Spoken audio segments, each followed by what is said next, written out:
Suspense. And the producer of radio's outstanding theater of thrills, the master of mystery and adventure, William N. Robeson. One of the most unpredictable things about this business of entertainment is talent. We have seen singers become actors. Example, Frank Sinatra.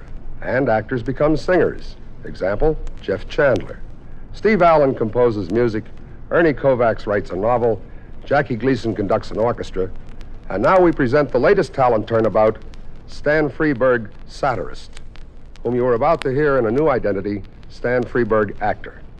Listen then as Mr. Freberg stars in Alibi Me, which begins in exactly 1 minute. Another visit with Joe and Daphne Foresight. Joe. Come on, Joe, get up. It's 2:00. What do you want? Joe, you gotta get off that couch and fix up the yard. Oh, Joe! Saturday. Let me sleep. No, we've got to keep the place in good shape. Now rise and shine. Oh, come on, Daphne. I'll do it tomorrow. Tomorrow. Always tomorrow. You can't keep putting things off. I don't. Who was it bought the savings bond to take care of our future? Who suggested the idea?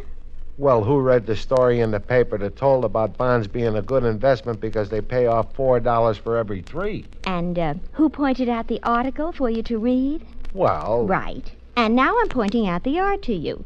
Our bonds are guaranteed by the government. Our grass isn't. Mow. That proves it. What? A little knowledge in the hands of the wrong person can be dangerous. What does that mean? You know one plain, simple fact. Bonds are a good investment. Now, you not only use it to get me to buy a bond a month on a payroll savings plan, but you'll probably use it against me the rest of my life. If it gets you to mow the yard, I will. Move out, boy. I'm going. But understand this. My next wife is going to show more respect for my hard work. So would I if I ever saw any. Bye. Murder. And now, Alibi Me, starring Stan Freberg. A tale well calculated to keep you in suspense.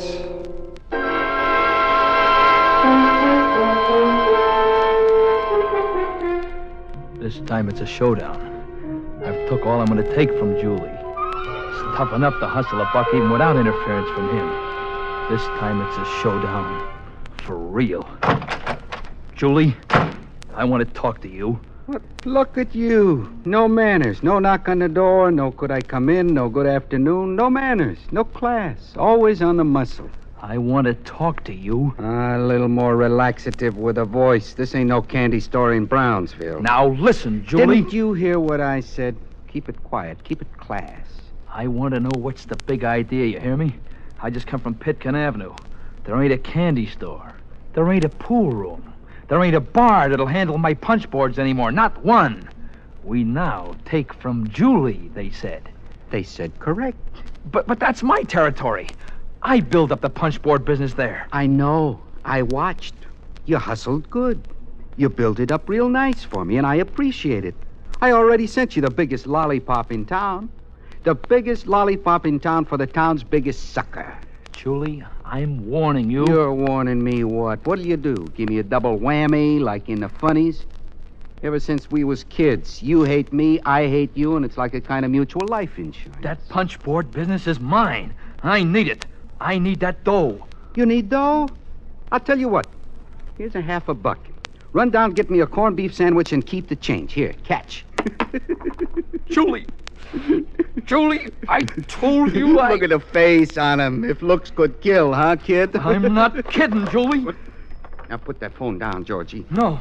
Put it down, kid. Now remember Larkin. 6 o'clock, I got to report to Larkin on my parole. They're going to know you done it. Georgie, Larkin is going to know it. Georgie!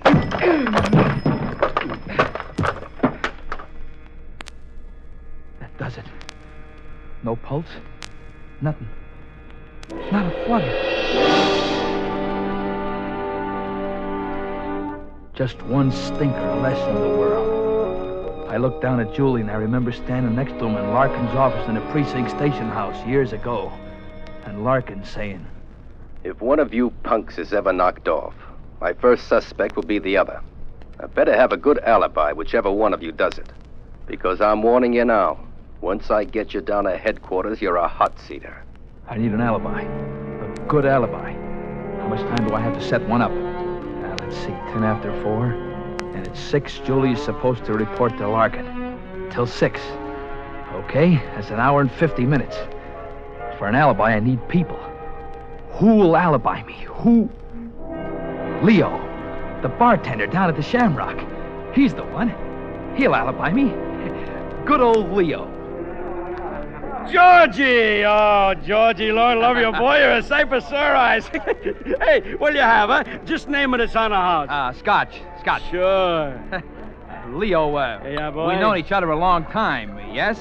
I hate to think of the years that's passed since we met.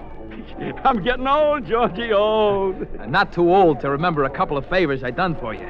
Georgie, boy, not if I was to live to be 100. Hey, here, drink hearty, huh? Thanks. Look, I want you should do a little something for me. Oh, well, look, kid, I'm a little short right now. No, it ain't money. It's just, well, in case you should be asked, I've been sitting here since 3:30, huh? Yeah? Why? What's the difference, why? Anybody special you want me to say it to? You gonna do it or no? Oh, look, Georgie, I got a right to know what I'm getting into. You want me for an alibi? I want to know why. Well, let's not make a production out of it. Chances are you won't be asked. But if you are, I've been here since 3:30. You know what I mean? Okay? Would Lieutenant Larkin maybe be one of the ones who might ask? Could be. Look, Georgie, you want money? I'll find you money. I don't know where, but I'll find it. You want food? I'll feed you. You want clothes? Just say the word, huh? But if Larkin is looking for you, I ain't alibying you.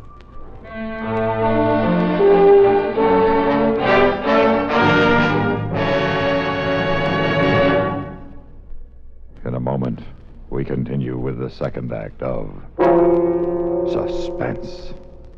Memo on medals. Interesting information about our military awards and decorations. Campaign medals were authorized by Congress in 1905 for all officers and men engaged in specified wars and military action, including such widely divergent battles as the Civil War in the United States and the Boxer Rebellion in China. The Navy and Marine Corps have a special Manila Bay Medal for members of the United States Asiatic Squadron under command of Commodore George Dewey in May of 1898. The Haitian Campaign of 1915 is commemorated with a medal, as is the Santo Domingo Expedition, which suppressed a revolt in that country and preserved order during elections in 1916. The Army has its Mexican Service Medal for those involved in any of several expeditions or engagements from April 12, 1911 through June 16, 1919. There is also the Army of Cuban Pacification Medal for United States troops who, from October of 1906 to April of 1909, helped establish a stable government in that island nation. The Victory Medal was initially awarded to all United States service personnel in World War I expeditionary forces, including, for the first time, women serving in the military units. There is a story behind every American medal, a proud story of devotion to country and unselfish service to keep it strong and free. And now, starring Stan Freberg, Act 2 of Alibi Me.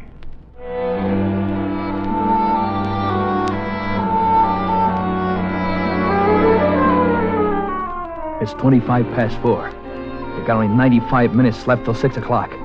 When Julie don't show, Larkin goes looking. First for Julie, then for you. You gotta be ready for Larkin when he finds you, and you gotta have a pretty sensational alibi. You won't settle for less. Not him. Think, Georgie, think. Who do you know? Who are your friends? Georgie, think. Who? You see? It works. A second thought and it comes to you. Joni, that's who. Good old Joni. She'll be your alibi. Now, she's crazy about you. Always has been. Ever since that day up at Bear Mountain. Oh, let her be in. Please let her be in. I'll never ask nothing again. Just let her. Well, Look what the cat dragged. Hello, Joni, baby. I shouldn't talk to you, Georgie. I really shouldn't. It's more than 2 months. You want to know why? You began to mean too much to me, kid. So stay away from her, I says to myself. Just don't ever see her. She'll wear off, you know what I mean? But I was wrong, Joni. You mean more to me now than ever. I couldn't hold out no longer. That's why I'm here. Oh, Georgie, baby, don't ever stay away again. No matter what the reason, don't ever stay away from me. I'm back for good. Oh, it's been terrible without you. All the time singing the blues, not feeling like going out or seeing anybody. Well, that's all over now. You know what? We're gonna celebrate. Tonight, we're going out into town. Dinner, a show, dancing afterward. Crazy, huh? I got a new number I've been dying to wear. Good. By the way, Sugar, anybody been here today? No, not a soul. I was all alone, feeling just awful until you came. Joni, look, in case anybody asks you, not that anybody's likely to, but in case they should, you know what I mean? Do me a favor. Will you tell them I was here with you all day? I'll tell the world you were here with me. I'll shout it from the rooftops. I don't care who hears it. I love you, Georgie. I just love you, love you, love you. Yeah, me too.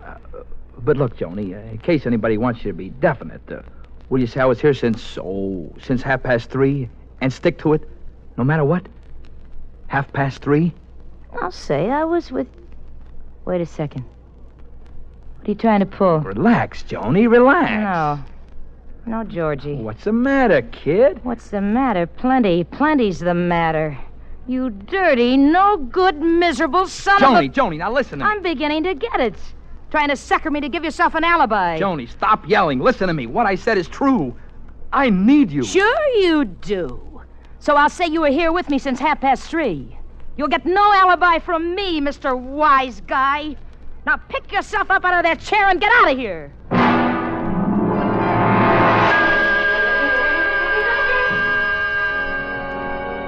How do you like that? You do things for people all your life, and when you want something from them, an alibi, for instance, what do you get? Nothing. That Leo, that Joni, I'll fix them when they get out of this. Only how do I get out? Only an hour and 5 minutes left before Julie's due to see Lieutenant Larkin, and he ain't gonna make the meet. Only 65 minutes. Who is it to give you an airtight, ironclad, cement foundation alibi? Think hard, baby. Who's around town? Who's left? Timmy. Dope, you should have thought of him first. Timmy, laying there in the hospital, of course. Good old Timmy. Georgie. Hey, it's good to see you. Hi, Timmy. Looking 100%. Sorry I didn't have time to bring candy or flowers, you know what I mean? How you doing? Oh, not bad. At least I'm alive. Doctor said it was a miracle. How's things with you? Tim, I'm leveling with you. I come up by the back stairs. I didn't want no one to see me. Oh, yeah? In a spot, Georgie? I need an alibi for this afternoon. Since 3:30. Oh, you got it. In this private room. Nobody comes near it. Nurses, orderlies, I don't come unless I give out a yell. And I can have visitors any time I like. No one was here all day. Gee, Timmy, I'll never forget you for this. You know, you got one of the oldest alibis in the world. You were sitting up with a sick friend. Yeah. Anybody doubts it, you send them to me. Shows you. You never know who your friends are till you're in a jam. I'll have a nurse come in so she can see it. And then you take the elevator down and ask some dumb questions so the operator will remember you. Boy, you don't miss a trick, do you? Thanks again, Tim. I'll ring for her now. Georgie. What is it? My ticket. Tim, what is it? You want a drink of water? Timmy. Tim, don't die now. Tim, answer me. Say something, please. He's dead. My alibi is dead.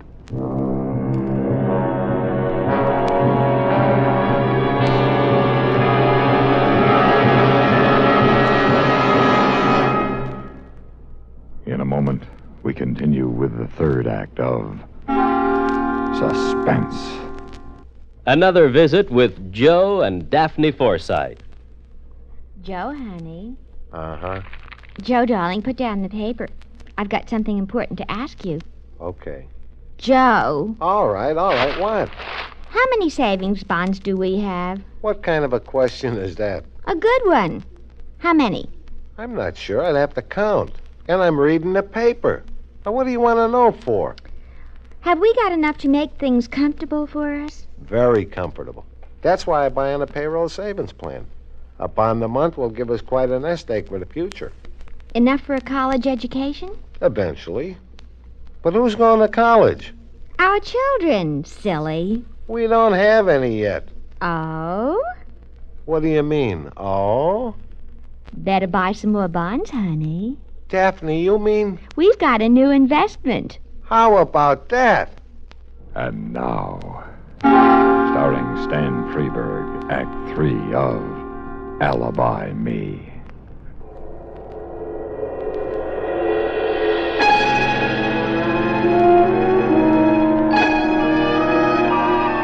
I'm sunk.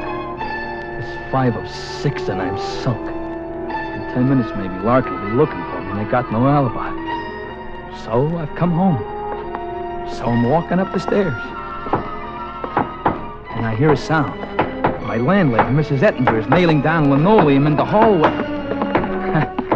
Good old Mrs. Ettinger. Oh, hello, Georgie. You just come in? Yeah, but if anybody's to ask you, Miss Ettinger, especially Larkin, you tell him I've been in all afternoon. Understand? Larkin? Lieutenant Larkin? Yeah. Well, I can't do that, Georgie. I won't lie to that cop. Oh, yes, you will. You'll tell Larkin I'm in my room all day. No, I won't. Mrs. Ettinger, you don't tell Larkin I'm in all day? I tell him about Charlotte. I don't know what you're talking about. You don't, Mrs. Ettinger? Please, Georgie, I don't want no trouble. Listen, you'll be in plenty of trouble if Larkin hears about your daughter lifting a fur jacket right out of a department store. I made Charlotte give it back. I marched her into the store myself. We give it back to the manager. Sure you did. But a crime's a crime, whether a store prosecutes or not. Oh, Georgie, please, she's only 15. She's a good kid. Her life would be ruined. You wouldn't tell me. Now, Mrs. Ettinger, what's there to cry about? I'll keep my mouth shut just like you want. And you'll open your mouth just like I want, and everything will be fine. If Larkin asks you, I wasn't out of my room all afternoon. Okay? You won't tell him about Charlotte? It's up to you, Mrs. Ettinger. All right, Georgie. All right.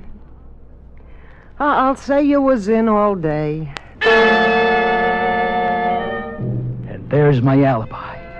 Safe, sealed, and delivered. The best alibi in the world. 6:15. It won't be long now. But I gotta watch myself when Larkin is here. Just the right attitude. Not too anxious, not too casual. Just right. Yeah? Who is it? Open up, Georgie. It's me, Larkin. Lieutenant Larkin? Well. What a surprise. And to what do I owe this great pleasure? Remember I once told you, Georgie, if anything happened to Julie or to you, my first pickup would be the other one? I remember. So what? Yeah.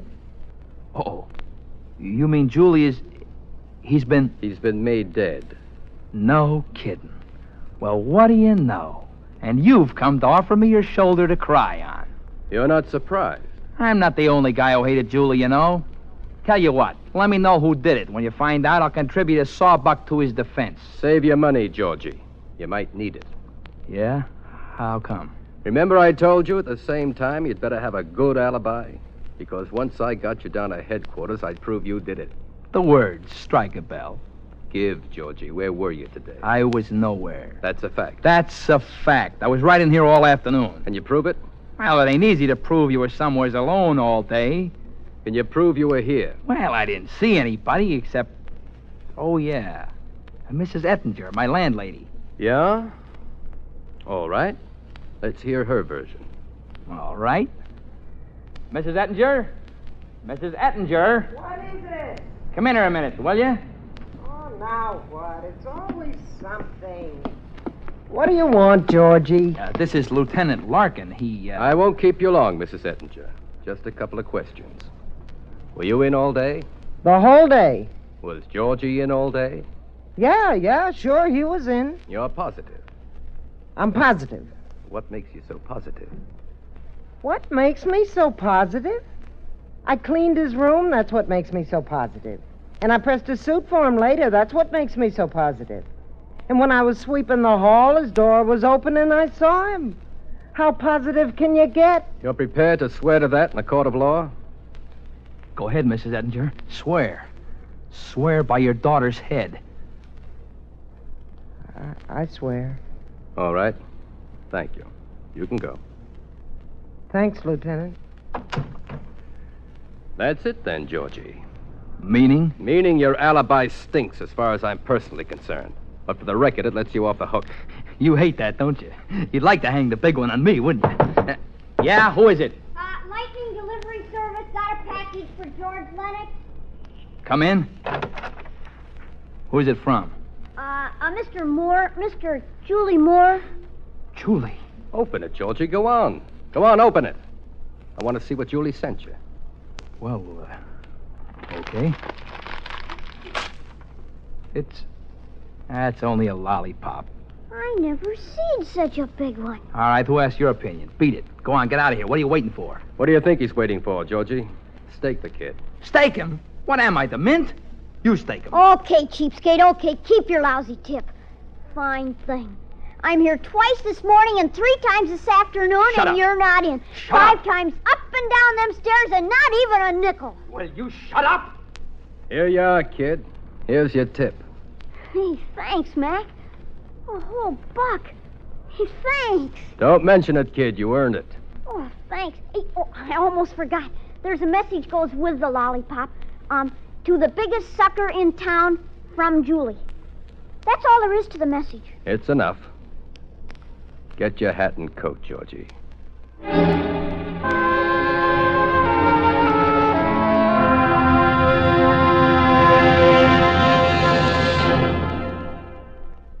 Suspense, in which Mr. Stan Freeberg starred in William N. Robeson's production of Alibi Me by Third Jeffrey, adapted for Suspense by Walter Brown Newman. Supporting Mr. Freeberg in Alibi Me were Kathy Lewis, Geraldine Wall, Vic Perrin, Jerome Thor, Jack Crucian, Eddie Marr, and Dick Beals. Listen. Listen again next week when we return with another tale well calculated to keep you in suspense.